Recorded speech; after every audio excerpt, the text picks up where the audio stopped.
This is a paper about the feasibility of using framing softwood recovered from building deconstruction as a feedstock for structural glulam. The main authors are Phil Isaac, Dan Bergsagel and Annabel Koeck from the Circuit project. Dan Ridley-Ellis and Marlene Cramer did the testing work at Edinburgh Napier University, and you may recognise Colin Rose from all his work on CLT made from recovered wood. The timber used in this paper was sourced with the help of kelpbray from a raised floor in a bingo hall located in Elephant and Castle, London.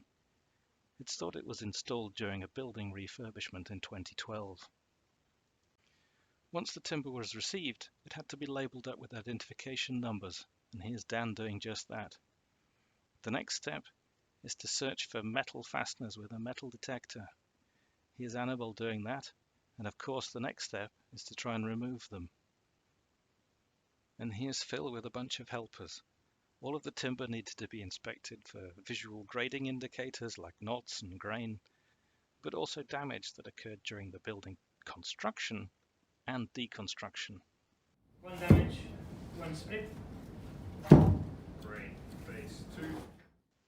They've got a lot to do, so let's leave them to it. Next is estimation of the modulus of elasticity, the stiffness, using a longitudinal resonance technique. This was during the pandemic lockdown, so there wasn't a lot of fancy equipment available, so they're just using a normal computer and microphone. The other important measurements are moisture content, estimated with an electrical resistance moisture meter, and the density, estimated with the mass, and about as good as you can measure the dimensions when the timber is not perfectly shaped.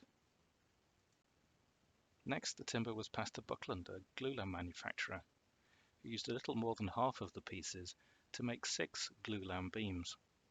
The glulams were sent to Edinburgh Napier University, where they were tested in 4-point bending to measure strength and stiffness, to compare with what we would typically expect from glulams made from new timber.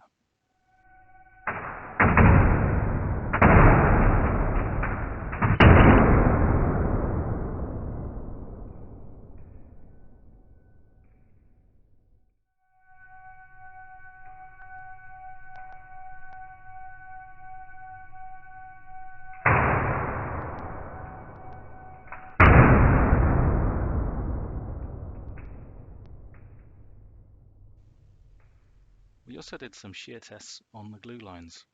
You can hear more about that in another video.